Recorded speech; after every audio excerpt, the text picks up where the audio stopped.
What's up, everybody? This is Amigos. My name's Ethan Page. This is my friend, Gregory. And we're going to talk to you guys for at least 90 minutes, mandatory. So let's strap in for some crazy talking. Which camera am I looking at? This one. This is the close-up cam. Oh, thank you. But y'all can just look at each other. You get a close-up of that? Yeah, I know we can look at each other, okay? Can we? Yeah. I'm gonna look over. Like a UFC interview? Yeah. You just look off to the camera? Or just any WWE promo. Like, you walk in, I don't see a camera because it doesn't exist.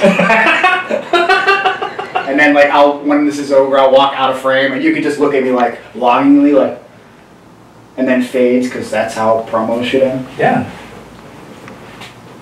So this is Greg. Hi. What do you want people to know about you, like, off the bat? Well, I guess the most obvious thing is I'm a pro wrestler with cerebral palsy, which is a neurological disability that affects the right side of my body, particularly in my arm, hand, and fingers. So it's most noticeable there, but it's technically the whole right side of my body. And it varies in different people that have cerebral palsy, you know. Yeah, but how do you get it? Well, you're born that way. In my case... Wait, sorry, what did you say? You're born that way? You're born that way. Okay, so Greg did this one time. I brought him. You set it up. I set you up for sure. God. So let's tell the story. This is gonna kill all of my speaking booking. No, it won't. You're very good at it. This is just a slip up, but I assume this is why people watch these things. I assumed that I'd never wrestled before I spoke motivationally, so like I assume I was probably concussed mildly. You know, I didn't know what was going on that show? The one that we weren't allowed to punch each other, kick each other? I was definitely, like, dying somewhere inside, and so we're supposed to deliver this motivational speech. Okay, let's backpedal. Okay, all right. So, I magically find this deal with, it's like, way up north, like, maybe North Bay, Ontario. I can't remember exactly where it was. We had to drive, like, 4 or 5 hours. Yeah. So we all drove up, got hotels. It was at an elementary school for grades like 1 to 6. Like, I have no idea how they were like, let's have a pro wrestling show about anti-bullying. Yeah. But we figured it out, and it ended up being, like, I would say successful. But the first match is out there, and they're like kicking, punching, chopping. They're just wrestling, having a normal match. Yeah. And the lady that hired us to do it comes running to the back. She's like, oh my gosh, this is so violent. Yeah. Can you guys tone it down a bit? Let's go, hey, everybody. You're not allowed to punch. You're not allowed to kick. You're not allowed to chop. Don't hit each other at all. And it ended up being sick. Yeah, it was fine. I should upload that footage. I mean, I feel like you have to edit in something, like, into this, like, as we're talking about it. I mean, it's ridiculous. Yeah, I can send them something. Maybe. We'll see how lazy I get. Yeah, or, you know, how much you want to ruin my speaking gigs. Oh, you're fine. Okay, so there's like, what, 4 matches, 1 turns into a tag match, Yeah. The baddies lose to the good guys, and then everyone becomes good guys, and we all talk and have this, like, anti-bullying, like, what, PSA, kind of? Yeah, just kind of, like, share, like, maybe, like, a personal story. And then, like, you know, how to overcome it. Like, all the wrestlers were sitting with the, like, the classes, like, they all had groups, they all had their own wrestler. It was so cool. And then Greg and I... Greg was the main event speaker. So I always have, like, you know, kind of like match. Like, there's certain routines that I can go to and, like, bits, like, when I'm speaking. And, like, sometimes it's, like... yeah, you're a professional speaker. Yeah, it's like a workshop. So it's, like, I have things I can go to. And I'm using the wrestling part. I don't know what happened that day. I'm using the wrestling part as an excuse beforehand. But whatever reason, I started rambling. And I didn't know what point I was trying to make. And at one point, I said something about being born with cerebral palsy, but like I didn't say being born with cerebral palsy. And I said something to the effect of, you know how it is when you, and I hesitated because I'm trying to think what's the term that I want to use. And I said, when you exit your mother. I audibly heard a kid go, ugh. And I kept going and like just ignored it. And like I was like making eyes with every wrestler that we hired to do this thing. I was like, and because I was like my eyes were going, Did you fucking hear that? Yeah. Did you fucking hear that? Yeah. Did you fucking hear Greg say, "Did you exit your mother"? Did you see that? And I was like, I was dying on the inside, and I just kept talking in circles, and I didn't know what point I was trying to make. And then when it ended, it was like, thank God it's over. And I got to the back, and then you said to me, "When you exit your mother," and I said, "Yeah, I don't know what happened. I didn't know like how to like word that." And you said, "How about when you're bored?" I'm like, "Oh yeah, okay, that would have worked actually." Yeah, I didn't think about that. That's probably the most like boss promoter like I've ever had to be like, "What are you doing?" I felt so bad because you specifically contacted me for that show. Yeah, because you know that I speak, and I had to line it up to your schedule, make sure it all worked out. And I bombed. Oh man, that was so funny. Yeah. So anyways, Greg has cerebral palsy and he's a professional wrestler. I wanted to ask you some like wild questions that I'm sure people probably would want to ask, but no one's rude enough to ask it. I figure it'd be like... You start right off with like, have I ever tried to jerk off with my right hand? Because... No, that's fucked up. I don't mean shit like that. I'm talking about wrestling. Oh, okay. Yeah. Jesus, sure. man. All right. Okay. No, yeah. So that opens it, but have you? No, because I have no grip. You know, that's very important with that whole process of, you know, that whole thing. That's the movement you would make. All right. I can't do that with this side because that's just, I can't. I have to like physically close it, and there's no. But you just cracked it. It did crack a little bit. It's, you know, it's ginger, you know, tender. I've seen you drive. I don't even think about it. Just with the Gimpan. I remember back in the day. Don't call it that. It's my hand. I can call it. Sure, you can call it whatever you want. Why am I defending you to yourself? I can call it. Hey, don't call it that. That's my friend. I remember like when I first started driving, like dudes, like I would drive a lot with Josh Prohibition and Matt Cross. Yeah. And I remember like they were the legend. Yeah, they never said anything, but like I remember like as me and M Dog became closer as friends, he was like, I used to be so terrified because you would just be like driving like with the hand, and I'm just like, oh god, we're gonna crash, and it's just like, dude, we're fine. I mean, I'm admittedly not a very good driver. I mean, I kind of drive for a living being a wrestler, but I'm not very good. Everyone's usually terrified driving with me, but I wouldn't say you're a bad driver. I think I do okay. It depends. Sometimes I have had a history of maybe looking at my phone too much. I shouldn't do that. Like, or admit that. I mean, like GPS and crap. Like I get paranoid even with the GPS because it's like I know like if it says I have 100 miles, like it's not gonna magically change. But I'm just like, okay. Oh, I get it. Dude. Yeah, I get. So like, especially at night, you're like, what the fuck are you gonna do? Yeah, it's boring. But like in the year of podcasts and everything, like drives are very calming for me because I've gradually become a more insane person. Dude, I have to relax. I was gonna say, I think I'm so insane because I can do an entire drive without turning anything on. Oh, that's weird. Yeah. I need something on, like because like literally like when I'm at home by myself, like sometimes like if I'm not like working on something, I don't know what to do with myself. If there's no work to do, like I can't just watch something. It's very hard for me to do. So it's like because I'm so used to like writing or doing something for wrestling. So like if I'm driving or if I'm on a flight, I have no choice but to relax. So like between that and the gym, that's when I'm relaxing. But dope. Yeah. All right. This was gonna be my first question before the jerk off thing. Okay. So this is gonna be less like pow in your face. Okay. No, it's not. Which is kind of shitty. You kind of took my thunder away from me. Sorry. But all right. So my question was gonna be, do you ever get jealous or dislike other handicapped wrestlers? Answer honestly. I'm jealous of Gowan's athleticism, but he's my friend. You know what I mean? Because like he could do like flips and stuff, but like there's stuff that you know I can do with 2 arms that like you know he can't do, and I'm more jacked than him, so he could do all the flips. You are more jacked than him, which is kind of weird. Why is it weird? Because like how you can you bench press? You said it affects your entire right side of your body. Technically, but like so like the muscles are tightened, right? Yeah. So like, but I can, for example, like if you were to like mess with your own hand, like you would reflexes and shit. Yeah, like your fingers would close a little bit based on you pressing and then like pushing up. But mine, if I do it, holy shit! Oh my god! The crack's usually not normal, but like you know what I mean. So like the muscles are tightened. So if I adjust it myself, I'm usually pretty good. So if I'm just blew my mind. Why? I've never seen you close your hand before. We've been around each other. Well, it's not like a bajillion times. Does that hurt? Not at all. Is this too many questions? No. I don't care. I'm You sure. blew my mind, man. No, I can't close it by myself. It'll open. I can't. I have to like force myself to. Damn, close it. but it doesn't hurt to close it. No. At all. Nope. Not even like discomfort. No. Damn, that's sick. Did you know that I can do this? Don't do that. I've seen you do that. Okay. Don't do that. Okay. Well, don't look. Watch this. Just bend that all the way back. You throwing up, cameraman? Yeah, it's just all the way. Like I could do it with like all four, but I won't. I don't know if that's a normal thing. Tell me when you're done. I'm done. Just be honest with me, though. I'm being honest. All right. Yeah, it's just so like they bend back, and I don't like feel it hurting it. Like I can feel it stretching, but like yeah. But yeah, like so with the muscles being tight, if I close it myself, which I'll do again, closed. So if I'm underneath a bench, like I'm pretty good.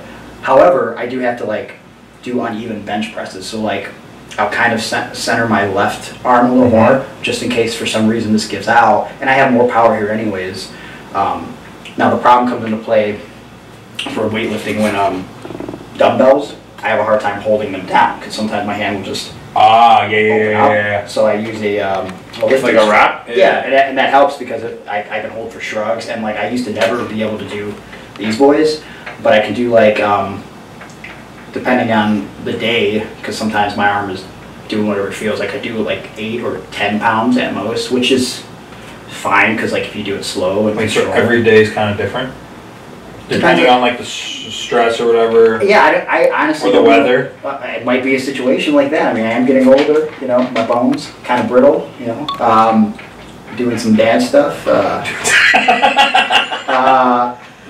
Like, yeah, sometimes like even with the benching, like there'll be days when if I'm just doing a Smith machine where, for some reason, like my arm will just kind of like, it'll open up underneath the bench, and like, it's frustrating because like.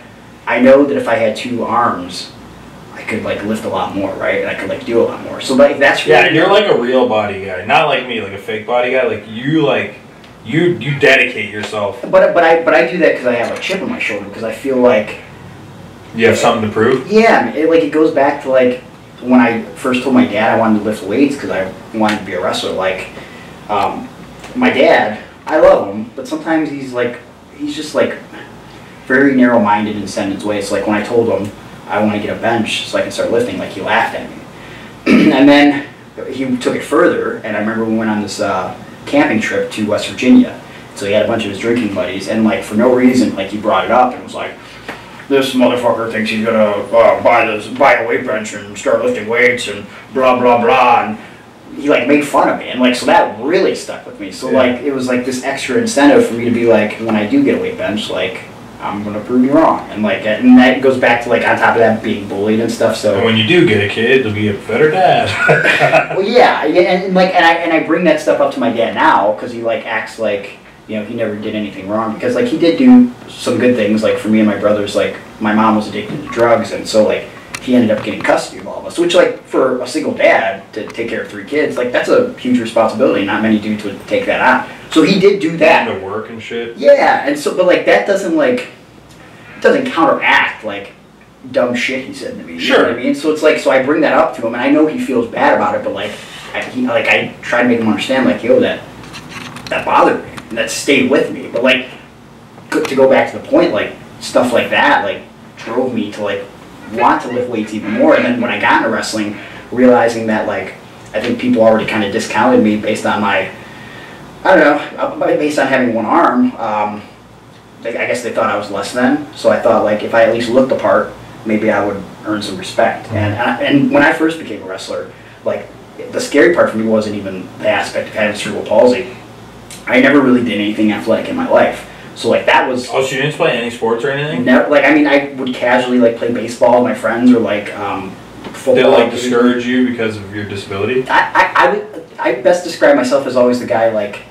I would get picked last, but like I was good at like making fun of myself, so I was okay with getting picked last. And so like when I get like up to bat, like if I got on base, it was like the greatest thing of all time. Or if like I was playing basketball in gym class, I was great at stealing the ball, but don't let me shoot. So like anytime like guys would be like, "Greg, pass the ball," and I'd be like, "Nope, I got this." Then I would just like lob it, and it would never go in. But if it did go in, it would be the greatest day yet, because like, oh my God, Greg got it in. So like that's how I that was my athletic years in middle school and high school. Yeah, So yeah. becoming a wrestler, that was the biggest obstacle, was figuring out like, geez, am I even an athlete? And if I'm not, if I suck at wrestling, will I be able to view this the same way? And so I just figured out a way to make things work.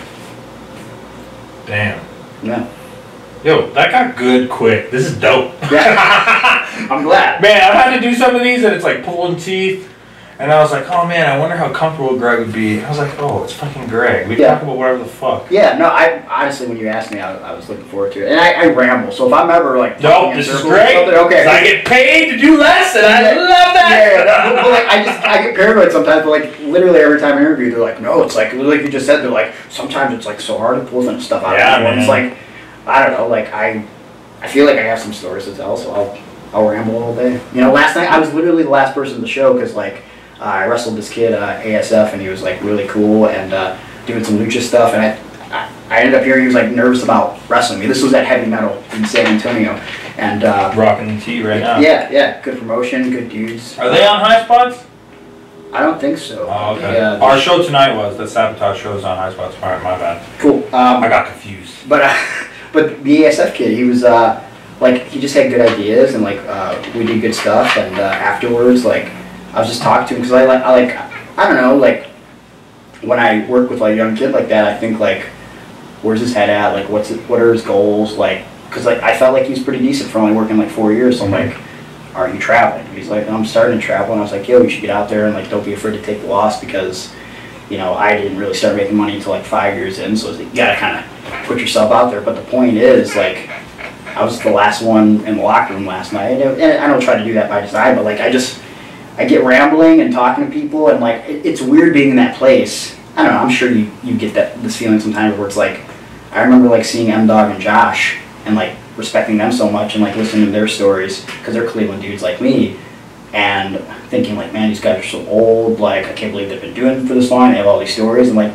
now like I end up rambling, and yeah, now we have like those stories, and I'm like, it was very, I don't know, it like hit me real hard last night when I was leaving. It was like humbling, and to know that like that kid was nervous to wrestle me, like why? I'm just a dude, you know, but like it's nice that he had a good experience, and hopefully he learned something and gets out there, you know. Yeah. Shane Saber told me that I'm intimidating. You can be. What? You can be. No. I can see how someone could be. But I like go out of my way to be like funny and like jovial and like make things awkward, so it's like ha ha ha. Maybe Shane thinks you're more intimidating because like he kind of has to deal with you as a boss too. Yeah, but that's what he was talking about, was like Alpha 1 people. He's like, oh yeah, they thought you were like blah blah blah. You're very intimidating. I'm like, no, I'm not. Who thought you were intimidating? He wouldn't give me names. Okay. Rightfully so. Well, I think I wouldn't rat people out for that. I mean, I'm sure you know.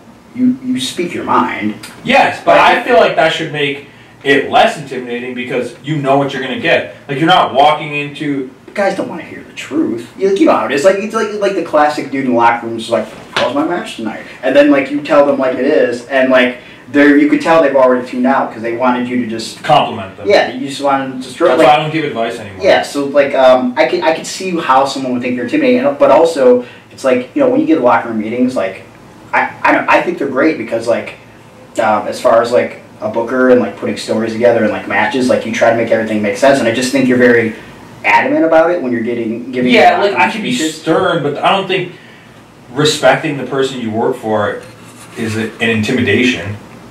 I agree with you, but like I could just see how someone would get that impression. Like I think what you do is great, but like for like a younger dude, that's like, awful. Because I never want. Yeah, I don't want that. Like I don't want that. I want to be approachable. I think I'm approachable. But I think also too, there's that quality because like you've been around, you've done some things. So I think like when you have a little bit of like a star quality, like you're afraid, like I don't know. Sometimes like I get it. When you're a young kid, like you don't want to say the wrong thing or step on someone's toes or miss a handshake. Yeah, like that thing, because it's like, look, I get the handshake thing, like it's a respect thing, but like, some kid today, I don't know who it was. Like I'm not trying to get anyone in trouble, but he straight up just shook my hand and was not looking in my direction. Like, dude, you totally just touched my dick. Okay, I wasn't looking. Totally. I was hoping that was a hand. Sorry. My dick. Anyways, he wasn't looking at me like at all. And I was like, Yeah. in my head, I'm like, we don't have to do this. You can just wave. Yeah. It's okay. So, What's up, guys? To the whole group? Yeah. I'm good with that. Yeah, I'm okay with that too. We don't have to talk the rest of the day. Yeah, I feel like us younger We acknowledge guys, each other. Yeah. Yeah, but like the older guys, you still get paranoid. It's like, because I just always think in terms of like. But he was young. He was a young kid. Well, yeah, I mean, like, well, now it's just a case of like not knowing better. That, I mean, or like if you're I gotta get all the hands. Yeah, like if you go to shake hands, at least like check in for the handshake. Like, hey, how's it going? Like, I'll catch myself, like, kind of do that, and then I'll make sure I, like, turn and be like, hope you're having a good day or some shit. Yeah. Because I never want someone to be like, you ain't even fucking looking, like... Yeah. Because that's rude as shit. It is. I agree. Some fucking photographer yesterday was, I know this is your interview, sorry.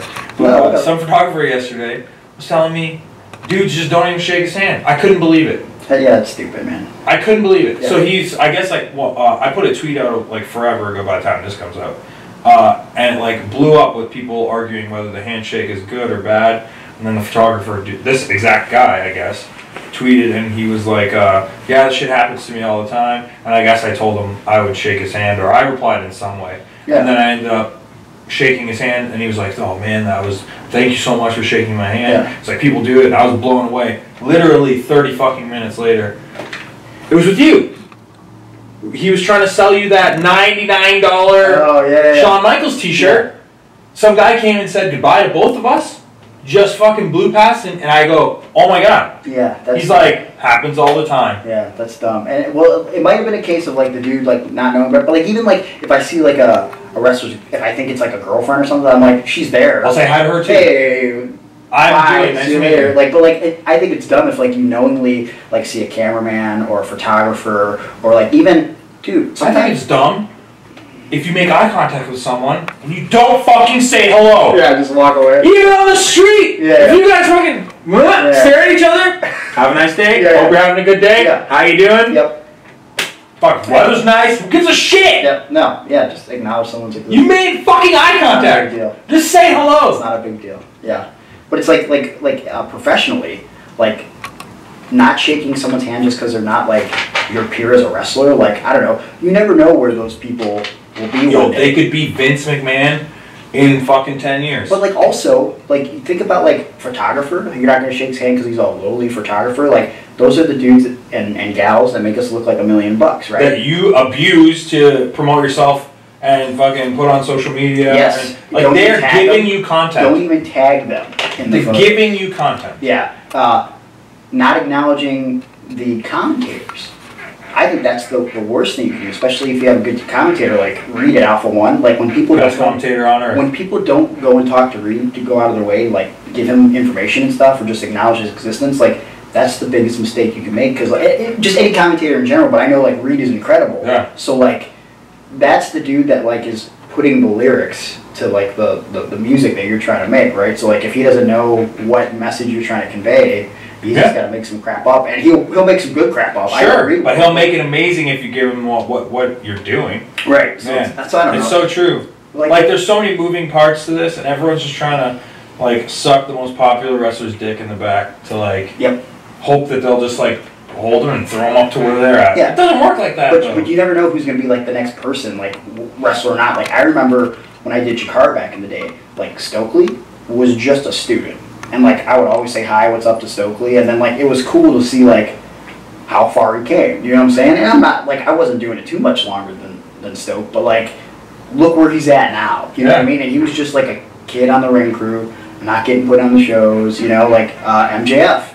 He used to just be a student at WrestlePro, you know, and like I would see him all the time. Like back then, he was a nice, humble kid. I don't know what happened to him, piece of trash. But yeah, it's like you never know where they're gonna end up. Yeah, shake your head. He deserves it.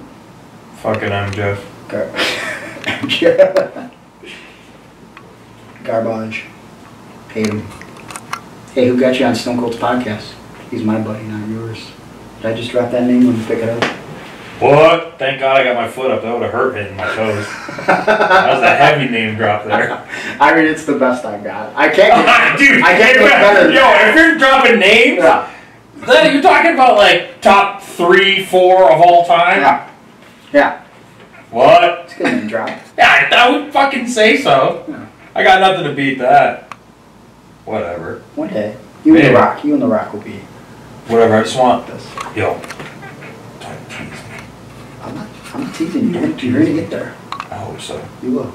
I believe you. You know I could text the Green Ranger anytime I want? Can you? Yeah. That's pretty impressive. I know. He almost did an Alpha 1 show.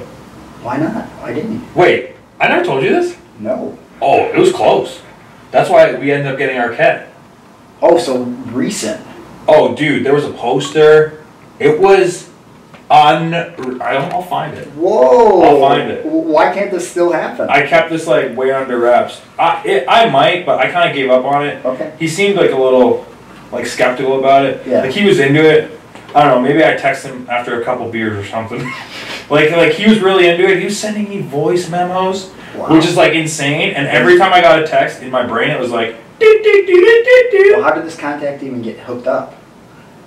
I can't say. Okay, that's fine. Yeah, that's I can't say. Keep it in wraps. I have to. Yeah. I don't want to blow anybody up. It's fine. Let me see if I can find this. It's immaculate. Okay. It's like beautiful art. Oh man, dreams did not come true though.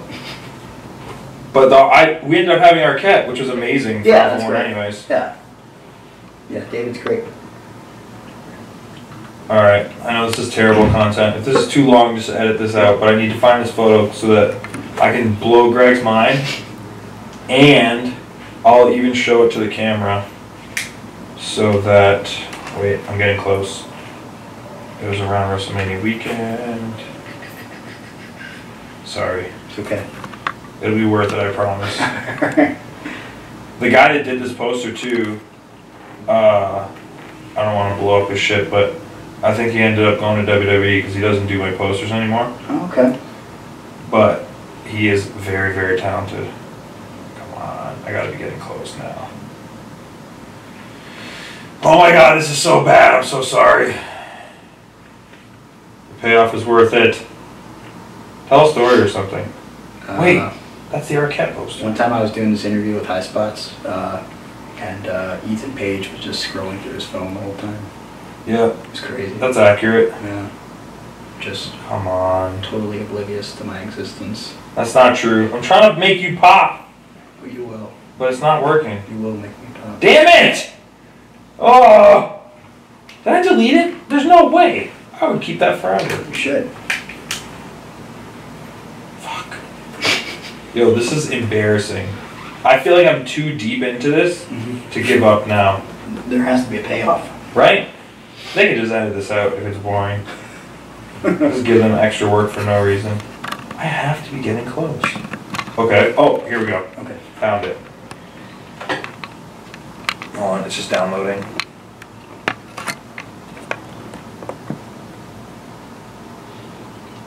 That's a sick poster. That's really good. I imagined something else. That's way cool. Because you don't even have the picture of the dude. It's the Green Ranger. No, he also made this. I mean, yeah. That's, so like this is real. This was real. That's amazing. Wow. Yeah, and then here's the original video that came out. Oh, it's got it download. I love this whole thing in general.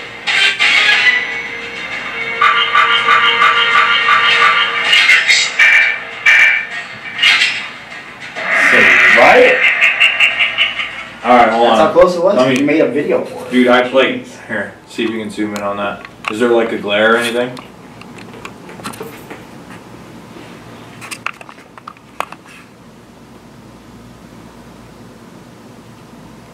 We're good? Looks dope, right? Yeah. So anyways, that almost happened. That's awesome. Maybe it will one day. Probably not that I just put it public. Or this blows up online and everyone like just bombards He it. starts tweeting them, come to Canada. Right? That'd be a blast. Let's do it. Let's do it. Or someone with a boatload of money.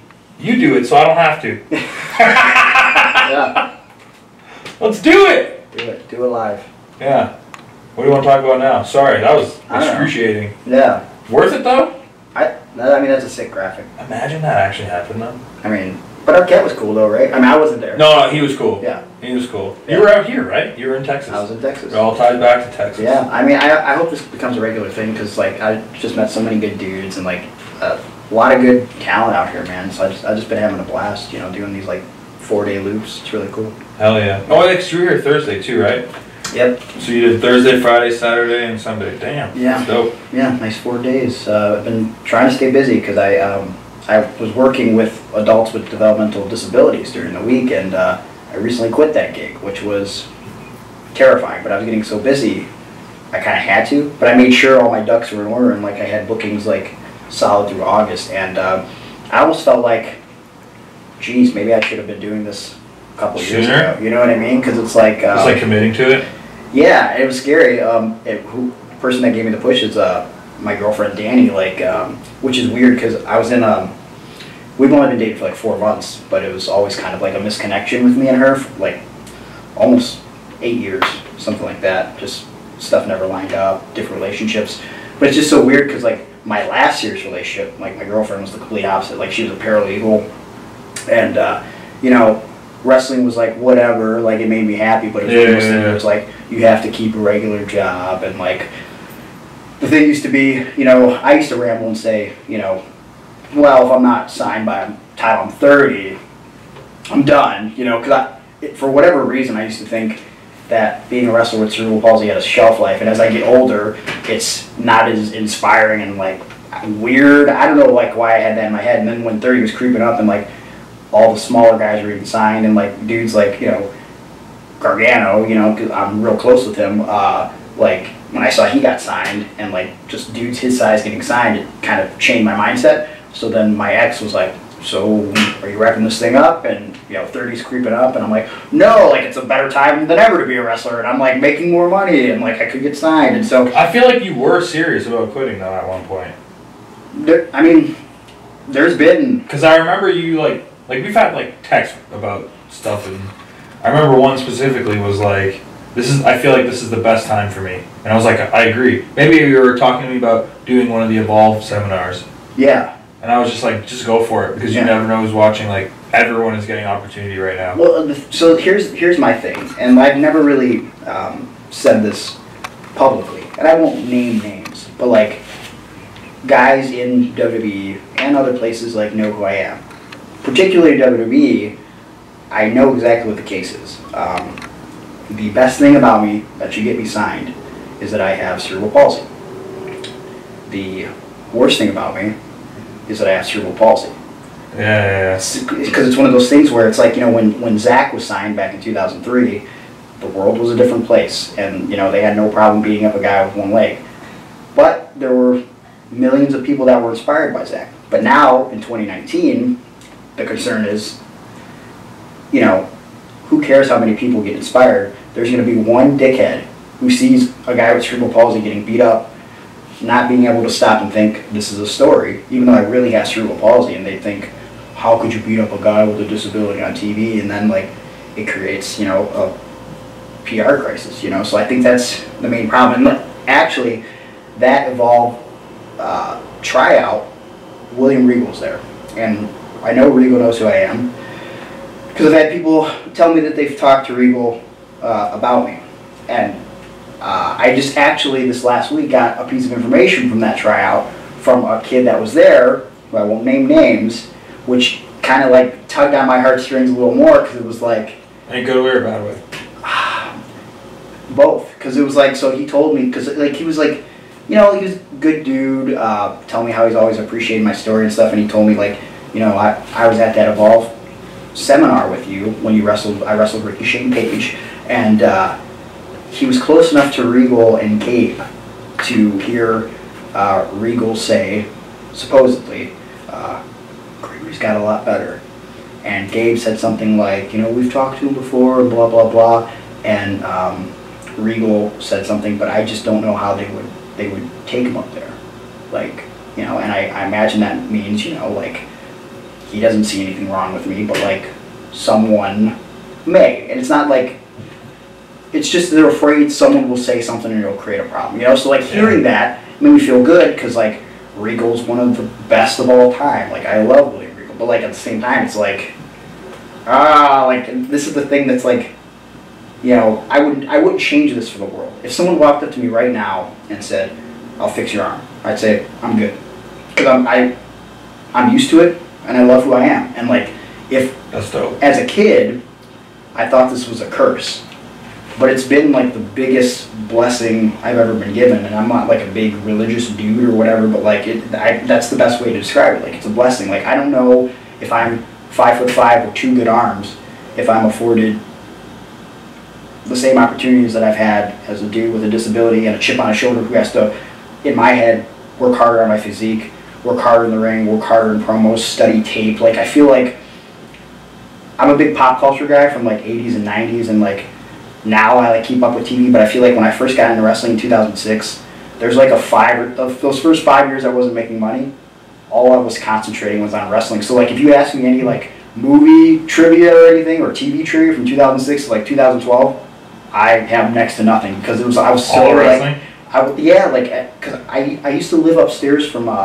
Gargano, so like, I mean, he would know better than anyone, like, and I lived upstairs, but technically I was always spending my time with him, and so it's like, all we were watching is like wrestling, like, and me more so than him, and he's way sweeter at wrestling, but like, I just thought like, I gotta be one-track mind, just focus on this, right? And so like, I don't know, like I said, if someone came in here right now and wanted to change this, like, I wouldn't do it, but like, at the same time, it's like, this thing that I can't change is the thing that afforded me these opportunities, but is also, in some ways, like, potentially preventing me from getting to the next level. But for some reason, like, I've given up on a lot of things in my life, but like, I can't give up on wrestling.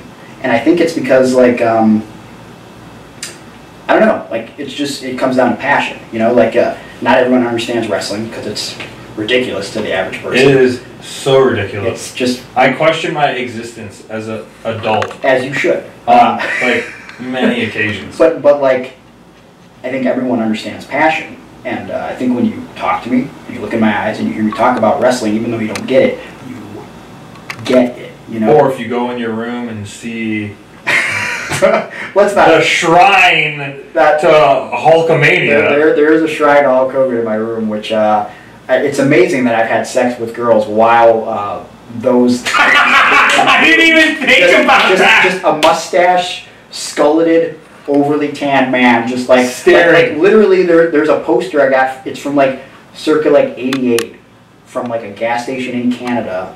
I'll have to look what, I don't even know if it's still a gas station, but like, it's just a Hogan pose of him like just a little thicker because it's '88 Hogan, and like just open bandana, so bald head and just real scary looking, and he's like right above the bed. So anytime like me and a girl have like done the thing. I like that you just shook hands with the girl. Good match. Okay. Good match. Best of luck. Like, they kind of have to stare at that, or they're staring at a bunch of sculleted, mustached man, foam fingers, toys. I've slept in your room before. And so I bring it up to my current girlfriend, Danny, all the time. Like, you know, like, how do you feel about Hulk Hogan? I think I stare at him. She's like, this is not going to happen when we've been together. Like, all this stuff is gone. I'm like, what about something over the toilet, perhaps? Like, no, nothing. Man cave?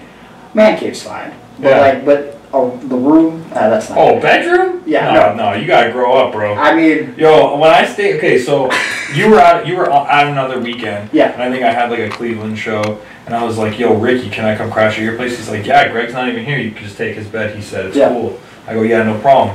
And I walk in and I look through the door and I see this magical bed. I was like exhausted. Yep. I go, oh my god, it looks so nice. It's like nicely made. Like you're like in the army or some shit. Like you took some time to make that bed. As soon as I walked through the door, I don't know how that happened. He must have did that. He must have. Because there's no way. He must have set that room up for me. There's no way I did. Because when I walked in, turned right, and I seen that shrine to Hogan, I just go, yo, I'm gonna have nightmares tonight. Because it was like dude, Kurt Hawkins stayed at my place before. Yeah. This was when the man cave was like in its infancy. Yeah. And I had like a pseudo shrine to The Rock. Yeah. It was just action figures, posters, movie posters, stuff like that. Yeah. Pales in comparison to yours. Well, so here's. You should have lit candles. Oh, dude. Maybe one day I will. That's not even like all the stuff, because I have like so many posters that like are just in a box that like. So when I was going to my ex, the plan was like to buy a house and like put this all in a house, and then imagine one day she fell out of love with me. Now it's all just still sitting in a box and not hung up. But like the way it started was I got a credit card, and I started going on eBay. And at first, it was very, very reasonable, okay? Because, like, wasn't spending too much. It all goes back to me pinning this on Gargano, okay? Because Johnny is very hard to buy for, okay? And, like, when it comes to, like, wrestling stuff that he didn't get as a kid, there's not a lot that he didn't get. So there were two things that he had said to me in passing over the years that he never got but wanted, and that was there was a Shawn Michaels autographed plaque that came out when he won the belt after Wrestlemania 12 in the Iron Man match with like a piece of the ring, and he specifically wanted a piece of the ring because that mat, I don't know if you remember, WWF never really printed on the mat. Yeah. But for WrestleMania 12, they did. So he wanted a piece of the mat that had a print of the WrestleMania logo. He ended up finding that himself and bought it off a guy in Cleveland for like $100, which now it's probably worth way more. They're worth way more. So he bought that like maybe 10 years ago and found it. The other thing that he never got was there's this commemorative Shawn Michaels jean jacket from WrestleMania 12. They came out with like 4 different ones. Shawn Michaels, Undertaker, Diesel, and Bret Hart. And this Shawn one was like right after he won the belt. So I ended up getting his credit card, and I was like, I gotta find this. Let me see if I can find this jean jacket. So I went on eBay, searched it, found it, and he wears a medium. This was a medium jacket. In '96, it's hard to find anything that's not large or extra large. Yeah. So like, I do like not only like could I get this. Are you saying in '96 when people started getting fat? I'm not saying that, but like I mean, wrestling fans, I guess. But like also like the early to mid '90s, like where everyone was like one size fits all. So like some of those Shawn Michaels like printed all over shirts. True. Literally tiny girls could be wearing 2X. Yeah. So this was in a meme. So like not only can I get this jacket for him that he always wanted, like he could actually wear it. So I paid like $150 for it, and when he opened it on his birthday, like I could tell like he was happy. And it's hard to get like a legitimate like happy reaction out of that guy. Like I mean, like it's all an act for TV, folks. Okay, like it's hard to impress Johnny Gargano in real life. And so like when he saw, he's like, the jean jacket for WrestleMania 12. I'm like, yeah, man. And I was like, you could never top this again. Like nothing you ever do. Like so like I had to really rub him in his face. But after that, I realized I'm like, whoa, wait a minute. All the stuff that like my mom like sold for drugs when I was a kid or like never bought me, I can just buy myself now because I'm a grown man. And that's where the problem was. Oh God! So I started buying the old WWF Hasbros, and now they're worth a lot more. Because when I bought them like 10 years ago, I paid like for a lot with like, for those of you who know Hasbros, I don't know how much you know, but like the green cards are like the last series and like the hardest to get. I know if I can get a big set with some of the rare ones for cheap, then like growing the collection from there would be kind of cake. So I got like a lot of 60 with almost all the green cards, like 1, 2, 3 Kid, Smoking Guns, Big Borga, for like $300. And I knew at the time, like just 1, 2, 3 Kid by itself was like $100. Well, now the value of all that's like shot up. It's now like that's exactly right. Yeah. But now I look at it, I'm like, I have like 2 or 3 grand worth of figures just sitting here. And I think to myself, like, gee, maybe I should sell these things. But like, there's that. You know me text Kurt Hawkins? Be like, bro, we got a new haul for you. Yeah. So I bought those, and then like the other thing that I loved were like the WWF wrestling buddies. So I found like the original ones from like '91, 4 of them in a box in a lot. So I bought those, and then it just started spiraling out of control. Because I'm like, oh, I always wanted like a Hulk Hogan foam finger, so I found like all the Hulk Hogan foam fingers. And then like my grandma at one point when I was a kid bought me this Hulk Hogan like 2-pack toothbrush that talked. And I used to use at her house, and I don't know whatever happened to it, so I bought that. And one of the first things that I ever saw, before I saw, my first wrestling event was WrestleMania 6. That my grandma, she got me into wrestling. She showed me that. We watched it live. But before that, she had this cabinet. She was very religious. She had this cabinet of knickknacks. And in the cabinet, amongst like these angels and prayer dolls, was a Hulk Hogan shampoo bottle. Right. She loved wrestling. She loved Hulk Hogan, but it didn't fit in. Like when I'm like looking amongst this as like a 3 or 4 year old kid, I'm like, who is this muscular? Yeah, plates, glasses, shampoo. Yeah. So that was like my first like, who is this? And then like, that's how you were introduced to wrestling? Yeah, and then like, that's so weird. And she like showed me like a wrestling tape because like, so the first show I watched live was WrestleMania 6, but then as I like started to explore her like tape library, it was like she had a dubbed copy of WrestleMania 4. Like it wasn't even. It was like I didn't know. What do you mean dubbed? Like it had been copied, like from like 2 VCRs hooked up. Oh, I thought you were saying it's in like a different language. No. Like so, like she. I don't know how she got it because like we would always order them live, and she didn't have like she would have known how to do that, but I didn't know it at the time. I still have that tape, but it was copied from the Coliseum home video. So she had that, and she had the live version of WrestleMania 2, which is super weird because there's not a countdown show, but there's like for like 10 or 15 minutes there is like a live feed with the logo on the screen. You can hear like mic checks and stuff, so like I don't even know like. Do you have that tape? I have it, and I don't know what like because WrestleMania 2, if I'm not mistaken, wasn't on pay-per-view. The first one on pay-per-view was WrestleMania. I thought it was closed circuit. Where like closed circuit. Yeah, but like so that people that were in the arenas they could watch it on a screen as well. Yeah, but I think the first in-home pay-per-view that you could watch was WrestleMania 3. And everything before that was strictly closed circuit. Okay. I could be wrong, but regardless, I don't know how she got this, unless it was like live and I'm wrong and it was on pay-per-view, but so that's that. And then she had WrestleMania 1 dubbed from the Coliseum video, so it's like she was this hardcore wrestling fan. Tape trader. But she was like this religious lady, so it didn't make any sense to me. It's so funny, like fast forward, like she ended up passing away of bone cancer when I was 8, right? Damn.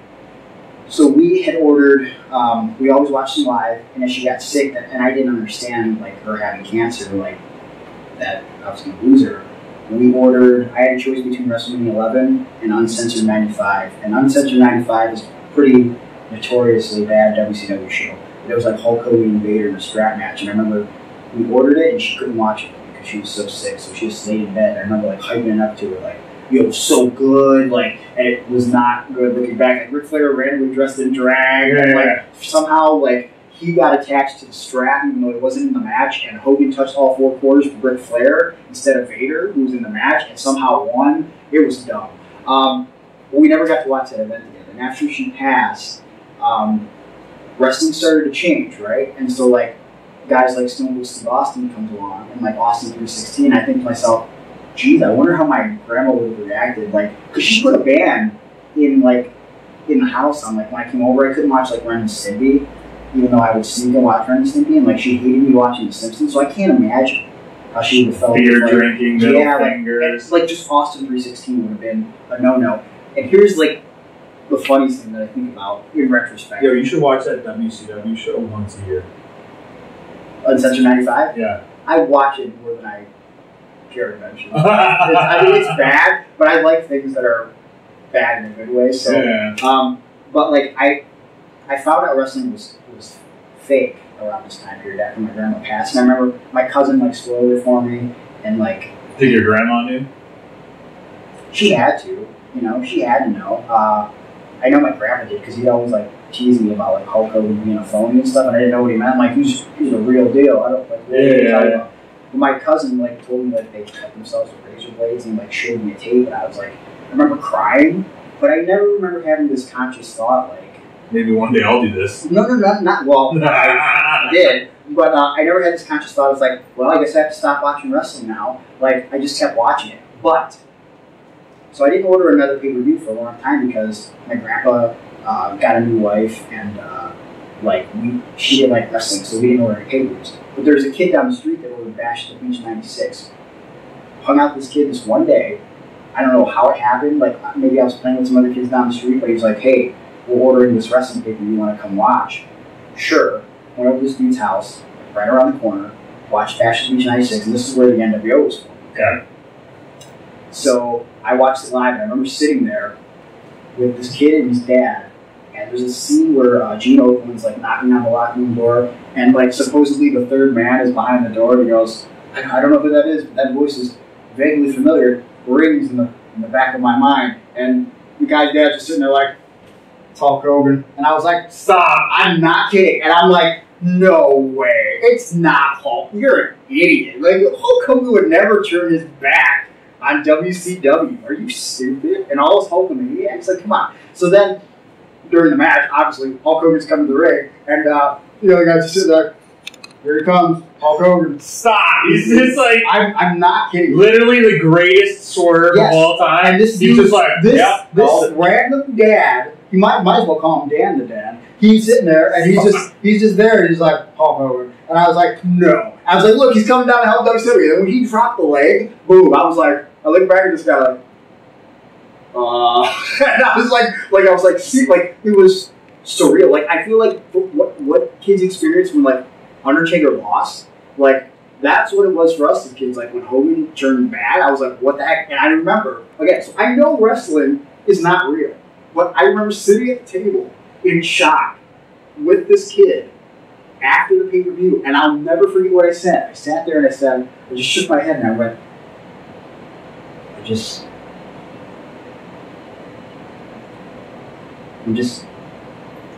just glad my grandma's not around to see Hulk Hogan do this. Oh my god! And like, so like, I don't know. Like, I knew, you know, but like, I still had that like feeling of like, this is unbelievable. Dude, I miss wrestling affecting me like that.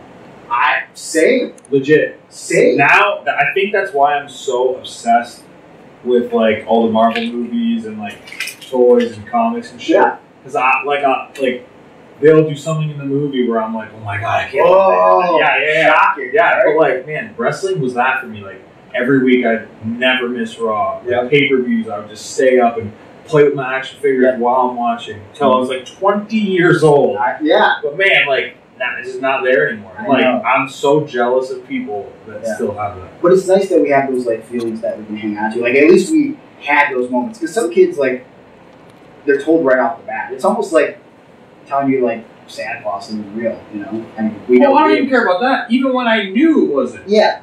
Like, I was still like, when shit would happen, I would be shocked. Or like, I can't believe this is happening. I didn't care. Like, this was my shit. Yep. You know what I mean? Yeah. Yeah, just... I like, man, I miss that so much. Yep. Like, so much. Mm-hmm. I remember when Hogan, he lost the belt to Undertaker at Survivor Series 91, and I was watching live, and I was like 5, and I don't know if you've ever seen it. When Undertaker, he pile drives Hogan's head on a chair, Ric Flair slide the chair in. Oh, yeah. And you go back and watch it. Hogan's head doesn't even touch the chair. Undertaker beats him for the title, and Bobby Heenan kept saying on the commentary, Hulkamania is dead. So I was 5, so I was like, oh my god, Hulk Hogan's dead. And I started crying. And my grandma was like, he's not dead, homie. And I was like, he's dead, he's never coming back. And then I couldn't even watch the rest of the pay-per-view. And like, he's never won the belt again. Like, he literally won the belt back like 4 days later, because they did like a random pay-per-view called Tuesday in Texas. 4 days later, he just went it back. Real bummed. But I thought, like, I missed that feeling. Yeah, it's dude. It's amazing. So today at the show, this dad and this kid came. Like, kid like pretty much dragged the dad, and I was taking a photo with someone else, and I'm looking at this kid. He's like getting antsy. Yeah. And I'm like, what the hell is going on? So the dude goes away, whoever I was taking a picture with, and the kid comes up. He's like, hey man, how's it going? I watch a vlog every week. I'm subscribed. It's the best. Like, hey dad, can I please get an autograph? Like, oh my god, man, is that the actual Impact title? Can I touch it? And I'm just like, yo, this is the craziest. I've never had that like feeling before. Yeah. Like, I was like not out of body experience, but like I was that kid, and I was looking at myself. Yeah. And I was like, holy shit, that was me for like all the dudes that I watched. And then it sunk in, like, what my job is and, like, how I'm, like, affecting people. And it reminded me of, like, that, like, feeling. Did you ever meet a wrestler as a kid? Dude, I remember meeting Claudio Castagnoli at fucking, there's this company called UWA Mississauga. Like, I just started wrestling, like, maybe 1 day of training. Okay. So, still, like, uber fan. Yeah. and like so deep into like Ring of Honor and like CCW and like IWM and stuff. Yeah. He was one of my favorites. Yeah. Signed my fucking DVD, sold me a t-shirt, took a photo with me, was the coolest dude ever. Yeah. I will never forget that. Yeah. Like, ever. That's why I'll never be like a shithead to a fan. Yeah. No, that's really cool. The first wrestler I ever met was, so I never used to go to shows when I was younger, which I wish I would have got that experience. But one time my mom took me to meet Lex Luger at a Subway. Yeah. Wait, like a Subway, like a train? Or no, like subs. Like subs. So what happened was, the way my mom tells the story was, she was listening to the radio at work, and like they said, blah blah blah, wrestling in town, meet Lex Luger, and you can get free tickets at the autograph signing. And then my mom didn't know she heard right about the free tickets. She called, and then the lady was like, "No, there's no free tickets." But like my mom was like, "Whatever, I'll go take him to meet Lex Luger." So we went. And so this was August of '95. So this is literally 3 weeks before he goes to WCW. Okay. Okay. So like wrestling is not like, it's on the cusp of being hot, but no one gives a shit about wrestling at this point, right? Okay. So I remember I go to the Subway and I'm like ready, like, oh man, I hope like there's time for me to meet him. There's gonna be so many people. There's not a line outside, so I'm like, this is good. Walk in the Subway, no one. Oh my god. Lex Luger sitting at this table with the local radio station with like just like a local DJ and just Lex Luger. And there's like 2 people eating a sub. They don't give a shit about Lex Luger. And I'm like, whoa, I could just go right up and meet him. So I walked up and like he gave me an autograph, he gave my brother an autograph. And then like my mom said, I heard there's free tickets. And then the DJ goes, yeah, how many do you need? And she was like 4. And so it's like whole sack just gave us 4 tickets because like did not draw well. It was like a house show that night, and so we walked away. And I'll never forget, like as I'm walking away, because I was so nervous meeting Lex, I thought to myself like, I didn't shake his hand. I have to shake his hand. And I don't know why I was like so set on that. So I was like, Mom, I didn't shake Lex Luger's hand. She's like, go shake his hand. So I walked back up, and I stood there for like what felt like a year. And he wasn't looking at me. He was talking to the radio guy, and then eventually he goes, "What do you need, buddy?" And I just go. And he just like shakes my hand. I was just like walking away like a weirdo, but like I remember that feeling. You know what I mean? And it's like it's cool that you got that experience, like kid, going crazy for your blog and the belt in a different way. When I was in Texas in May, I posted a picture of it on Instagram. So I meet a lot of kids with disabilities when I'm at shows, and that's like it's become like the best part of being a wrestler because I never thought about that aspect of it when I became a wrestler. I just wanted to prove people wrong, but like to be able to like share my story and like influence kids that like think they can't do anything. Yeah. They see me and they think you can. It's pretty cool. I usually see kids with CP that like have it very severe, like not like me at all.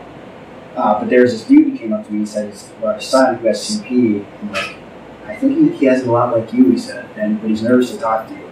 And so I'm like, tell him, like, I'll talk to him, like, whatever. And so he convinced this kid, but he's like, he wants to talk to you in the hallway. This was at Inspire. And so I go out there, and it was so strange for me, because I see this kid, and, like, he was super shy, and, like, it's identical cerebral palsy. Like, right side, just his hand, walks with a little limp, but it's not that noticeable, but like very verbal. And so like I like shake his hand, like, oh, you having a good time today? And he won't say anything. And his dad gave me the Iggy that his favorite wrestler is Chris Jericho. So I'm just kind of asking questions, trying to pull stuff out of him. He's like, who's your favorite wrestler? And I go, well, I like Hulk Hogan, and I like Shawn Michaels, and I like Stone Cold Steve Austin, and I don't tell a lot of people this. And one of my favorite wrestlers is Chris Jericho. He's like, that's my favorite wrestler. And then like, boom, I had it, right? And like, he was like opening up to me, and then like, man, like, I might like tear up just like talking about it now, because I didn't expect it. Like, I was just, like, because his dad had told me that like he'd been being bullied and stuff, and I was like, yo, man, like, don't listen to what people say, like, you can do whatever. And it's like, like, I lift weights now, and like, I have like a beautiful girlfriend and like a sweet family, and when I was your age, like, kids bullied me too. And he said, what did they say to you? So then, like, I didn't expect that. Oh damn! So like this, yeah, so it's mom and dad. You heard this one yet, buddy? Yeah, and so I had this moment, I'm like, God, do I even say this? And he's like maybe 8, and like that was like prime bullying in my life. So I was just like, I took a deep breath and I said, yeah, they called me a retard and a gimp and a cripple, and it bothered me when I was your age, but like, you know, I got lost in wrestling, and I hope that even if it's not wrestling, there's things that like you love that like keep you focused and motivated and remind you that like things will get better eventually. And I think I'm living proof. And like it was like crazy to like have to like actually, because I think about that stuff occasionally, but to have to verbalize it and then to verbalize it one-on-one like, to a kid, like yeah, man, like it was crazy, but it was powerful. And it's like his mom and dad like thanked me profusely after, and it was just cool, man, because like it's just a reminder that it's like the age-old shit where it's like you hear the same shit over and over again, but the minute you hear it from somebody else or someone that you can actually relate to instead of like your mom and dad, it's like a broken record, right? Like you can take the same advice over and over. Yep. Like it literally happens all the time. Like I'll give I'm very unrelated, but like I'll give Space Monkey advice. Yeah. He won't listen to it, and then all of a sudden he's like, oh man, last night, what's his name said, blah, blah, blah. And I'm just like, I've been fucking saying this to you forever. Yep. But that's the same thing, like, dude, you saved them, like, so much, like, time and energy. Yeah. Yeah. Yeah. It's just, like, I don't know. It's just a reminder, like, we have shitty days as wrestlers. You know, sometimes, like, we might not wrestle the best guys, or just, we have an off night ourselves, and, like, or we forget something, and it eats away at us, and, you know, it's like moments like that that remind you, as cliche as it sounds, like, oh, this is why I'm a wrestler. You know? Because, like, we were that kid once. Like, because for me, like, I don't know how I would have ended up if I didn't have wrestling. And I had to a degree, like, I loved writing, and I loved drawing, and I loved music. But, like, I don't know if I didn't have wrestling, how I would have turned out, you know? Because, like, wrestling made me think that, like, okay, like, drugs are bad. Like, people would always, like, pressure me into doing drugs at school and stuff. I'm like, no, I don't know. But, like, you want to fit in, but, like, and then, like, you know, I just go home and watch wrestling like a weirdo. Like, if it wasn't for wrestling, who knows what would have happened. So, same as, like, I'm just thinking about that, too. Me and my buddies, we used to backyard wrestle together. Like, straight edge, pretty much. Yeah. Like, I had alcohol very young just because it was, like, in my house. Yeah. Like, no one was an alcoholic, but it was, like, I'm European, so, like, anytime there's, like, an event or something, there's beers going around. So, like, I was probably, like, 5 or 6 when I first had my, like, first sip of beer. So it was never, like, a thing to me. It's just, like, if I want a beer, I can just go get one. Right. So I never drank. Yeah. But we never did drugs, and that was, like, our thing. And then, like, it was just a bunch of wrestlers. Yeah. And it's, like, this weird, like, we don't need to do that dumb shit. Like, we're going to go play with our toys, watch fucking TNA. Yeah. You know what I mean? Yeah, man. It's, I don't know, man. It really saved me. And you know what? Like, the goal is to, like, for me, like, to continue making money and hopefully get signed so I can, like, impact people on a bigger level, right? But if I never do that, like, I've had experiences that, like, I tricked myself into, like, when I was younger, when I would tell people, like, I'm going to do this. And then I started actually doing it. I'm like, whoa, like, I didn't think I was actually going to do that. Like, now it's happening. I've had experiences that I feel like probably should have never happened. I've met some of my closest friends, like guys like you and like Ricky Shane Page and Gargano, and like just I worked with so many cool dudes and met so many cool people, and like, you know, two of the most important relationships you know, in my life, you know, my girlfriend Mary, that we're no longer together, and my current girlfriend Danny. If it wasn't for wrestling, I would have never met them. And even not having Mary in my life, I learned so much from her. Yeah. Like, it's a life experience. It makes you who you are. Yeah, like I can carry on into this next relationship, and all that stuff doesn't happen if I don't get like the courage to overcome this fear of like sucking by like signing up for JT Lightning's school in Cleveland, Ohio, because like that was so terrifying. Like the idea of like, because I got my foot in the door by selling tickets and doing security at AIW. selling tickets for JT, doing security at AIW. But I really wanted to try to be a wrestler, and I'm so scared that like I wouldn't be good at it. And JT was always very mean to me, but I remember one day he said to me, "Let me ask you something. Is it in your heart?" And I remember when he told me that, I got like choked up, and I was like, "Yeah." And then like it took me a couple more months, but like I signed up, and like I don't know why, like I wasn't very good at bumping or like running the ropes, but like I just kept coming back. I kept coming back. That's enough sometimes. But I don't even know why. Because again, like I've given up on so many things that like this is too hard. If there's an easy way for me to do something, I'll find it and I'll do it that way. Because like admittedly, I can be super lazy. But they say the smartest people are the laziest. I always bring that up, because they are smart enough to find a way to be lazy. Yeah. Like because like what was it? Like Einstein was like he was always like super messy. So anytime my room's messy, I'm like, bro, Einstein, you know? But I always find the easy way to do things. But for some reason, when it comes to wrestling, I can't give anything other than like my best, and I even if I try to get in the mindset, like just be lazy Greg, like I there's this artistic integrity that goes along with it, like that the idea of like, because the worst part and the best part, like when I'm driving to shows, I'm like spacing out, and then I realize, oh no, I have to wrestle. When I have that feeling, it isn't like I'm gonna get hurt or something. It's the feeling of thinking. I don't know if that makes sense because like I don't like plan things for the most part. I'm kind of spontaneous. Like thinking and remembering is like focusing is like sometimes difficult for me. So like when I get to a show, you have to put those puzzle pieces together of a match and create logic out of something that is incredibly illogical. So it's like wrestling logic, right? So it's like it's like intimidating and like nerve-wracking. Like as I get to the show, be like, especially if you don't know the dude, like, oh god, like who am I going to deal with today? And like seeing if those pieces can fit together in a way that like makes sense to the audience. Never mind that.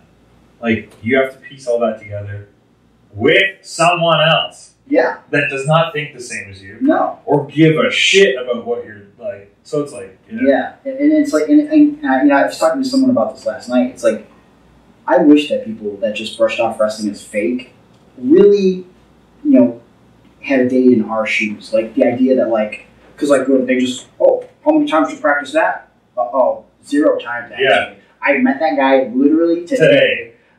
We talked for like an hour. Yeah, he's also been wrestling for 2 months. Yeah, unbeknownst to me. Yeah. Or he says he's been wrestling for 20 years and you find out like it's been one show a month for the first 3, and then he quit for like 15, and then he came back. So he's a 20-year vet. So like I just met this guy today, and then like we kind of talked about some things. We didn't practice anything per se. We sort of pantomimed what we were going to do, and then I hope that this dude doesn't actually hurt me so that I can wrestle again tomorrow. And then I have to go out there and remember everything we talked about, because I know he's probably going to forget something, which is crazy because I have cerebral palsy, which is technically brain damage. So why am I remembering this whole match? And that I'm not even thinking about just the moves that I have to perform, but like I have to be aware of where cameras are, floor, and like where's hard camera, my positioning, my timing. I have to remember that I might have to improv some stuff here. I might have to a lot of stuff. I might have to play with the crowd a little bit. So it's like, okay, random dude, just brush wrestling off his fake. Do what I do for literally one day. Yeah. You can never do it. Like, never mind the bumps. Yeah. Do everything else that comes along with it. They couldn't do it. Yeah. Like that, drive to the show. Yes. Dude, never mind. Like, okay, yesterday, I left my house at 4:30 in the morning. Yeah. I didn't wrestle until after midnight, Texas time, which is 1 a.m. my time. Then I had to do physical like activity for 20 minutes on an empty stomach and absolutely no sleep. Yeah. After sitting in a car and a plane for hours the entire day, cranked up. Yep. Fuck, no one would do this shit. It's insane. Yeah. Like literally, like there have been times when I've told like members of my family or friends, like, oh, what are you doing Friday? Like, I'm going to Chicago. Oh man, how long are you going on vacation there? No, I'm driving 5.5 hours to Chicago. I'll be there for like 2 hours. I'm then going to drive back home. Yeah. And they're like, what? Because like regular people plan like Yo, these things called vacations a around. month away. Yeah. You want to drive to Chicago? That's 5 hours. That's kind of far. yeah. It's like my brother. Like at one point, he was like, he just became a cop, which is super weird. But he used to be a manager at Chipotle. And I remember at one point, he was like, "Oh, they just transferred me to Chipotle. I got to drive so far now every day." And I'm like, "How far are you driving?" He's like, "We got to drive like 25 minutes." I'm like, "Fuck you!" Like, because when you're a wrestler, your perception of a long drive changes drastically. Sure, you know. But I will say, once I get to the destination, if you're like, "Hey,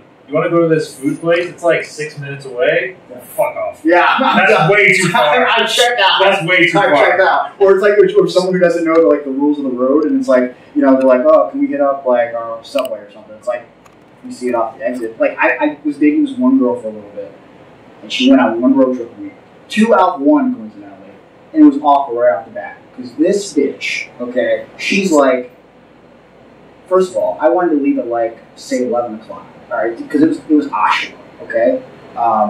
So it's probably earlier actually. Whatever the time was, she was taking her time, and like we left like 90 minutes after I wanted to leave, and like even before we left, she was like, "What time do you want to leave?" I'm like, "I don't know, 90 minutes ago, like I told you." And so then like we're going, and like 30 minutes into the drive, she's like, "I'm hungry," and I was like, "Okay." And we'd already like kind of agreed on IHOP, so I was like, "There's an IHOP in like an hour, like right off this exit," because I take this trip all the time, and she's like, "Oh, I kind of want it now." So I drove like out of the way, like 8 minutes out of the way to an IHOP, right? Then we get there, and I could tell, because there's people complaining, there's going to be an enormous wait. And so I'm like, "Oh, well, long wait. Like, there's a Denny's right across the street. We just grab that real quick because I'm already behind schedule, okay?" And she's like, "Oh, we're already here." And I'm like, "Oh my God, I'm going to break up with this girl when this trip is over." Sure enough, like that week, like I just knew, because like I couldn't even like enjoy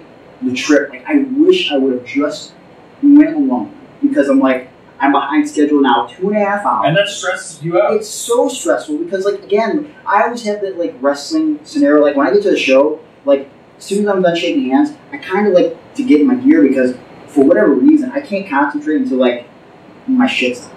Because, like... You know you're ready. It's always that, like, that dream sequence of, like, you know, promoter's going to walk up and be like, you know, you think you're match 6, like, "Oh, I need you to go on right now." And I'm like, I didn't plan anything. Like, literally, there's been so many times when guys walk up to me with, like, ideas and stuff, and I'm not in gear. And I'm just like, "Oh, yeah, sounds good." I don't know what they said, because I can't even, like, process it, because I haven't... Yeah, you need to go from Gregory the civilian to Gregory I don't, like, think about it like that, but it's like, I just want my shit on. I want to be ready to go. And so, like, yeah, so this girl just threw everything off, and then I broke up. So I'm like, I can't do it. Can't do it. Wasn't meant to be. Yeah, all right. Fair enough. Earlier when you were talking about like starting out and like how you like kind of take for granted like the stuff it gives you, I literally like sometimes it'll hit me. Like this weekend, last weekend I was in Texas, but it was like super hectic and I was on other people's time. This weekend in Texas, I'm like free to do what I want. Shane Saber drove down, they got a rental, and like I like hanging out with those guys. So like today we went to the Alamo and like ate lunch on like the riverside. Yeah. I was like, man, like some guys flew me out here to come wrestle in my Speedo. Yeah. Like to come to a place that like in North America that I would probably never like spend the money to come visit. Yeah. Eat at a restaurant I would never like look for. Yeah. I was like, this is just cool. Dude, I left Ohio twice before I became a wrestler. Once to go to West Virginia for that camping trip I told you my dad, and then I went to like Pennsylvania for a concert. If it wasn't for wrestling, I don't know if I would have even like cared to travel. Because like in my head, like watching TVs and movies, like a place like perfect example, like San Francisco, you know, Golden Gate Bridge. Yeah. It's just like you see that in TV show. I'm not ever going to see that in real life. Right. And then like you know, I broke up with my ex-girlfriend 2017. 2018, I got flown out to Hood Slam, and like I got to see. I have a buddy that lived in San Francisco. And he used to train in Cleveland. He moved to San Francisco and became like a boxing trainer. He was like super good. But I'm hanging with my buddy, and like had some downtime, and like he was like running a workout class. So I like took a walk around like this water. I got to see the Golden Gate Bridge, but then I was like walking around this park, and I just had this moment like with my headphones on. I'm like, man, like, I've been down because of this breakup situation. Because I like thought this girl was like it for me. I'm like looking around, I'm thinking like, I'm getting paid to do pretend fighting. Yeah. Like in a place that I never thought I'd be, and like I'm surrounded by all this beautiful stuff, and it's like life's not so bad. Yeah. You know? Like I forget how lucky I am sometimes. It's true. Like, dude, I remember like there's very like specific scenarios like that like will hit me hard. Like first time I was in Japan, that hit me hard. Yeah. Like when I like heard like the roar, like when they said my name and they threw me streamers. Yeah. I'm just like fuck. Like that was like out of body experience. Like first time I got flown to LA, seeing the Hollywood sign. Mm-hmm. It's like sounds so silly. Yeah. But I'm just like, holy shit. Like Yeah. that's the actual like damn, like why am I here right now? But like I don't know, like if you can't appreciate that, like I feel like there's something wrong with you. Fair. You know what I'm saying? Yeah, like, yeah. You go somewhere like that and it's like whatever, like kind of a dish. Yeah, you know, yeah. you're like you should be able to like I don't care like how far you go, like you should be able to like take a step back sometimes and like appreciate crap because it's like you know, again, cliche, like you get one life as far as I know, so it's like man, like the things that like we're afforded to do in this feels like as we get older, like I don't feel old, but like time just it's going so slow, so fast. You know what I mean? Like it's already July. Man, I feel like it just turned. I felt like it was January yesterday. Yeah, it's like it's just time is like flying by, and it's like little things like because I'm still like 19, 20 in my brain. Like a few years back when like Johnny got married to Candace, like afterwards, like you know them going out places and Candace coming. This is my husband, Johnny. You know, I remember when we were sitting on MySpace, like creeping on girls and stuff, and like when she walked away, I was like, dude, like she just called you like husband, your husband. You're her husband, and he's like, that's what I am. I'm like, that's weird. He's like, no, it's not. I'm like, yeah, it is. I'm like, I don't know, like, it's just weird. Sometimes I forget I'm a dad. Like literally, my kid's almost 2, and I'll like just look away, like whatever, I'm on my phone. And I'll look up, and my wife and like this little thing is just running around. I'm just like, oh my god, fuck! Like it's still like you made that. Yeah, it's the thing that you created. It catches me off guard. Still, she's like gonna be 2 soon. It's insane. But yeah, I get it. Like you're like not set in your ways, but like you have like this vision of how your life or like people around you, and then all of a sudden something crazy happens and it changes fucking instantly. And what you need, like I feel like nothing in my life has ever happened the conventional way because it's like, you know, perfect example is like, you know, Danielle that I'm with now. Like I didn't expect like, I never expect us to get together, especially because at one point, you know, she got married, had a couple of kids, and I never even saw myself like with someone that had kids because I'm like, well, I'm not responsible enough for that. I can't even take care of myself.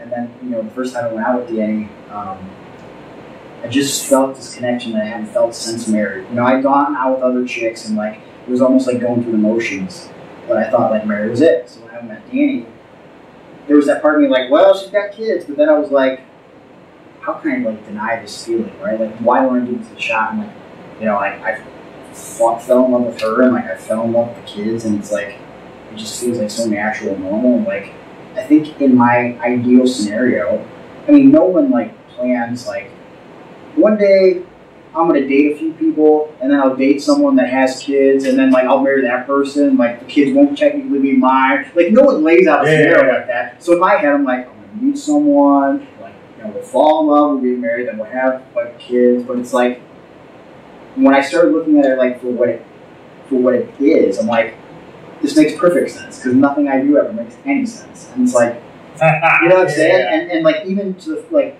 her son's Jack and her daughter's Mary.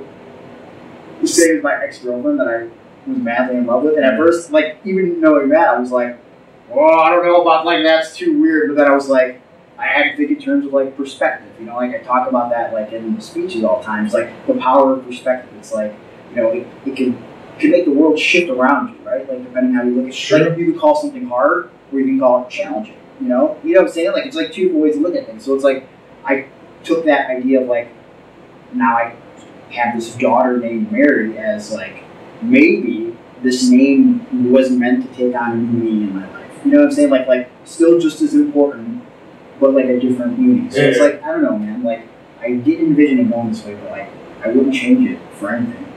It's That's sick. crazy journey. Weird. That's sick. Yeah. Yo, how long we at now? About an hour 10. Oh Yeah, shit! more time. Alright, I'm gonna talk to you about this. Because they actually have the footage of this. Because AAW is on there. Oh, okay. So they're technically allowed to use this. Yeah, they would be able to edit in AAW footage if they're not lazy, which they're not because they've been blurring out a specific name on every single episode forever. What's the name? Oh, so So they put a thing on my face. Yeah. They're so mad at you. Actually, they're not because like it's all after one another, so they'll be able to like get it done. Cool. But yeah, so like yeah, they'll probably throw some footage on here. All right, here's my question. Okay.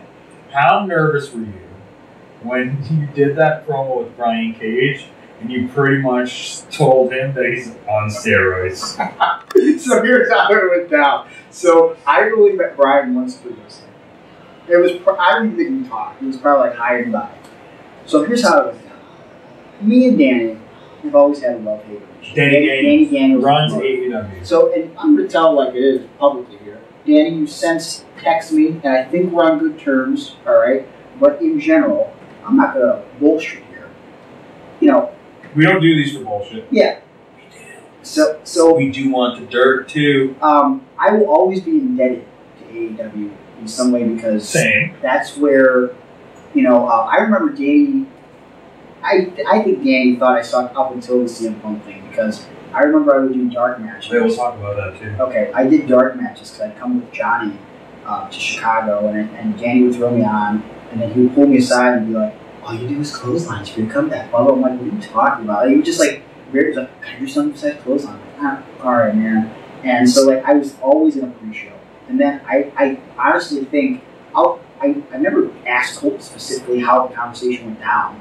But like I remember I had got fired from my job. I was working a shitty retail job. I basically snapped because they weren't giving me time off. So like it was probably the best thing that ever happened to me, honestly, because just it was always stressing me out and like it made me like it didn't matter how good my day was going. If I had to clock in at this job, it would just I had to turn the switch where I'm just like a dick all day to like customers and stuff. So I ended up getting fired because they wouldn't give me time off for wrestling. So I knew I was going to do AEW, but I was thinking about canceling. Ricky Shane Page texted me and goes, hey, you still doing a Danny show? And I kind of had already in my brain been like, because like I knew other people would have picked up slack in the car as far as trans, but I wanted to pull my weight. So I was like, yeah, I'll be there. But I always thought like I'm probably going to cancel, which I've never done at that point. I borrowed money from my brother because I ended up finding out that Ricky told me that Danny says that like I'm teaming with Colt for the tag titles. And I'm like, this doesn't make any sense. Then, of course, it makes perfect sense because Colt told my story to Punk. Punk was doing all this viral stuff because he was the WWE champion. And Cabana I always went to Cabana for advice. He remembered that. And so when the opportunity presented himself, he always thought, he's told me that if someone just shined a spotlight on my story, that like I can make a good babyface place. And so he told Punk, and you know the rest is history. So for that, I'll forever be indebted to AEW. So then like they booked me for a long time, and then like there was like a hiatus, and then they started booking me again as a heel. Now the idea was I turn on Cabana, okay, fine, because my heel stuff was getting over, and I was doing this Iron Curtain thing where like I'm like this little shit talker, but then I'm surrounded by all these dudes, and like I think it was like one of the better things that I've done, and I really think it like reinvented my character honestly, because no one thought I could be a bad guy. So I wanted to be the best bad guy. Just flip everything. You're good, too. Thank you. Like I wanted to flip everything that like, I mean, it's the same character. Like I'm good at shit talking in real life, so I figured like when people thought I could be a good bad guy, I was like, I'll be the best bad guy. So like, all you gotta do is like, oh, I'm the disabled one, but like, look at me, look at you, like I'm in the best shape ever. You know, like bullshit like that. So like, so I turn on Cabana. You see that guy? It's fucking Shawn on me. I'm enjoying Yeah, so the idea was, Danny originally told me, like, this is going to lead to a match with you and Commander. Cool.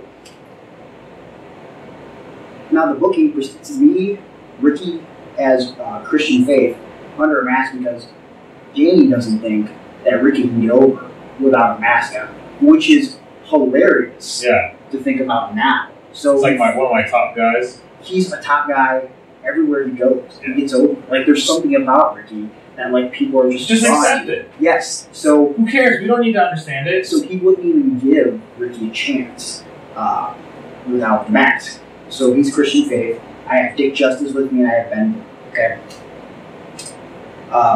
He's not even paying Dick Justice because he thinks Dick Justice is not over enough. Dick is driving from Rochester to Cleveland. Which is like 10 hours, 11 hours. It's like 5. But then 5.5 more hours. That's what I mean. So total. Yeah. So he's not paying Dick because he doesn't think he's over it. And also, the first match, I can't remember what it is. It's like a handicap match. Joey Vincent Martinez, another guy in the career. I should mention that. He didn't go on to do much more, but good guy. Love him. He had the, like, ponytail. Attitude era tattoos. Yeah. Tribal gimmicks. I got booked in some sort of handicap match. Me and like 2 dudes against like Caban and someone else. We lost. Like, first match, me there as a heel. And then we proceed to lose literally every match. Like, these multi-man matches where we should have the advantage. To the point where, you know, I don't know, I'm not the smartest man in the universe, but logic would dictate, like, if I can't even beat anybody with a bunch of guys, how is anyone going to take me serious against Cabana? You know what I'm saying? And lo and behold, the match with Cabana never happened. But like, I wasn't voicing my frustrations, but it was getting like, I was getting a little pissed off, and it was the only place that I was taking like a huge pay cut because I was indebted to Danny, and I liked the exposure from AEW. So then I become just a manager for some reason. Whatever, I'll make it work. Still getting over it. Then I become a commentator randomly, and I don't think I did great because I was just kind of thrust in it, but I also, you know, I like Phil as a person, the commentator, but like, I always felt like he's up there like drinking, and like I'm like taking notes, and I'm trying to be like a color guy, and I'm kind of learning on the job. But Phil's like making like these jokes and everything on commentary to where like, when I kind of stepping on my shit, so I always feel like during the show I kind of had to almost like shift and become the play-by-play. Like, someone's got to call something here because like AEW had such a great product, like, and they still do, like visually, like lighting, like just dudes they bring in. So it's like, if you don't have good commentary, especially in an era where things are getting streamed at this point, it's like, you know, there's something lost in translation. So commentating was kind of frustrating. But Danny had always told me, mark all the dates down, whatever dates I have, you book. So there were like 2 dates in a row, Memorial show. And so I just assumed I was doing commentary. The day before the show, I'm depending on this money, this little money that Danny was paying me, and I've turned down other bookings for it. I tell Danny, hey, do I have a hotel or something? Like, where am I staying? He's like, you're not booked for these 2 shows. Now, he had always canceled me one time previously where I just kind of dealt with it. And this time I'm like, dude, you can't cancel me the day before the show. Like, I was like texting him, I'm like, you told me any date you have, I'm on, blah, blah, blah, you have to give me something. So he told me that I was wrestling Heidi Loveless, Ruby Riott. So she's my friend, so I was like, I text her, I'm like, cool, we'll have a fun match. So I was like thinking stuff on the way there, drove there by myself, no one else, I can't remember what Ricky was doing or whatever. Drove by myself 5 hours to Chicago. Get there, and I almost felt like I was being set up because he goes, oh, you're not wrestling Heidi anymore, you're wrestling Brian Cage. So in my head, I never really talked to Brian, so I'm like, okay, so you're mad because I kind of like, so you didn't get Brian kind of blowed up. So I thought in my head, I'm like, so now I got to wrestle like big Jack dude, like, all right, like he's just gonna be, because he's like, but it's not a match, like you're just gonna get beat up on him and cut a promo and beat up. So I'm like, okay. So I see Brian, I say hello. And then, like, I'm thinking, like, what do I say for this promo? So, it was a long story to get to this promo. But, like, so, I'm, like, thinking, I'm like, if I were an outsider, I would probably think Brian may or may not take some sort of extra supplements. So I started thinking steroids, anabolic, juice box. And I remember a fan had given me those ecto cooler high seats that came out. A fan had given me the week before, and I never took them out of my car. So I walked up to Brian and said, "Hey, man, I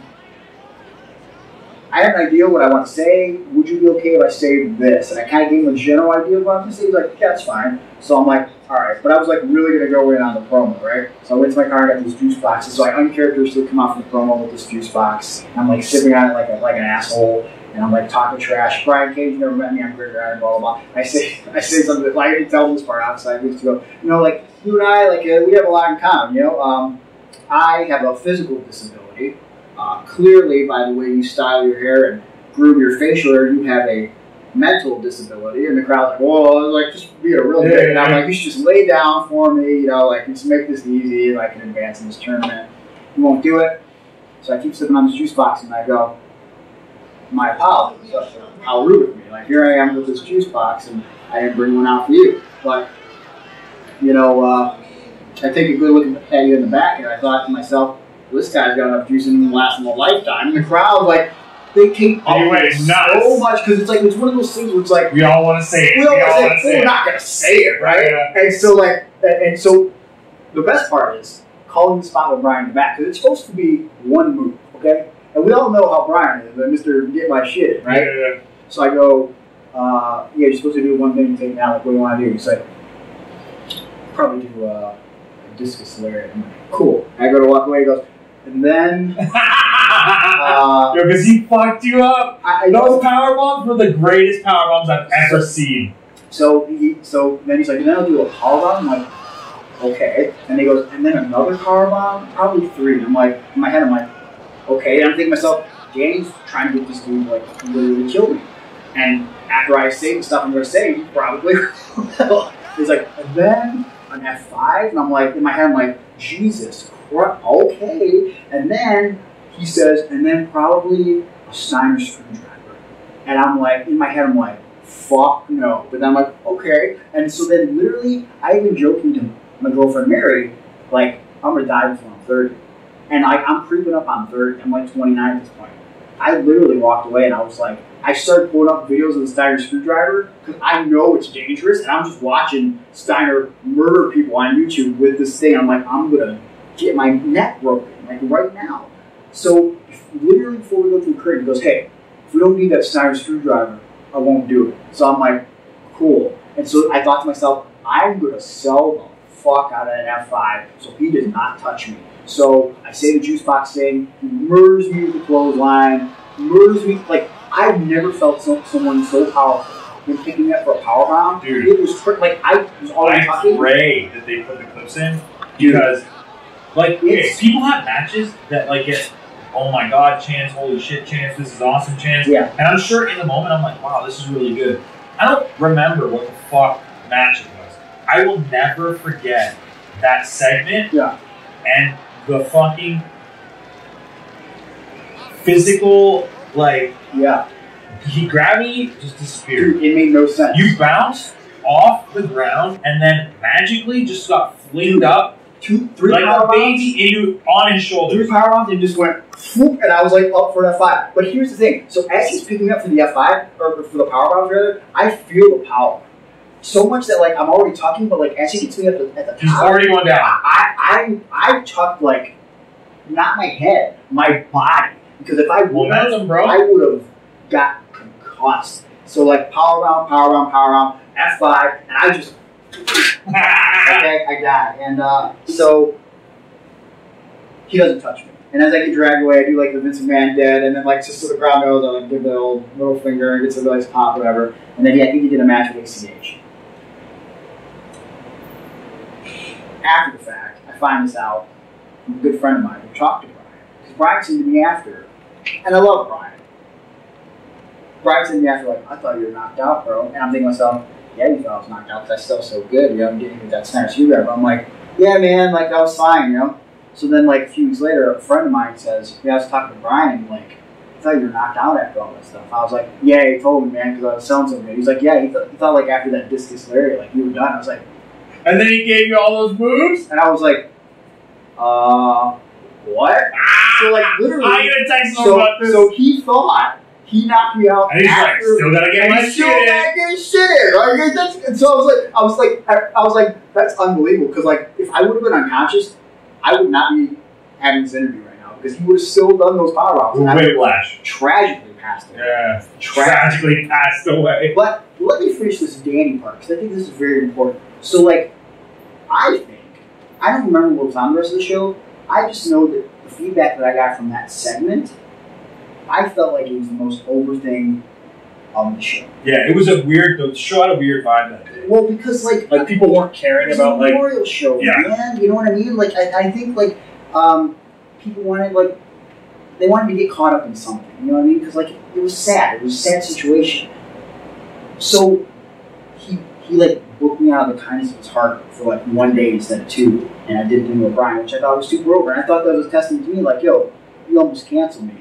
And scraps. I still drove out for the shit pay. Like, you've been throwing me in dumb stuff that doesn't make any sense, I make it work. You put me as a manager, I make it work. You put me on commentator, I make it work. You put me in a random promo segment with Brian Cage that I wasn't prepared for, guess what? It was the best thing on the show. So then, like, he stops booking me again. And then a few months later, he books me in Vegas tag team. And then, like, a couple days before, he cancels me. And I just went off on him via text. And, I was like, I was probably having a bad day on top of it, but I'm like, I don't even talk to Ricky about it before I did it. Because I was like, yo, man, like, I can't take this anymore. Because, like, again, I feel like I'm indebted to Damien. I'm like going out of my way to like make sure I make him understand, like, yo, I appreciate that thing with Punk Cabana because like that gave me the ability to make money, and I felt like he was taking advantage of that. And I could be wrong, but I just went off on him. And then like he started saying this backhanded stuff like, well, you weren't that great on commentary anyways, and like you know, you didn't even want to do commentary. I never asked to do commentary, and I went out of my way to make sure I was prepared, and I would like talk to dudes and like take notes. And then he said, like, you know, I was booking you as a manager, so like everyone that works as a manager gets manager pay. And I'm just like, that's bullshit. That is like, bullshit. Pay me like something decent, or like, I don't know, my rate, which isn't unreasonable, I don't think. Like, for what I have something very unique, you know, I have sort of a name, so like, pay me my rate, you know, I'm not like asking for much. So like, we kind of had a falling out after that, and then just recently, he reached out to me, and I get a text randomly from him that says, "Are you done being mad at me now?" And I said, "I don't know why." And he pitched this idea to me, and don't spoil it. Just I won't spoil it. I don't think it's gonna happen, but I basically told him like flat out, like, I'm staying busy.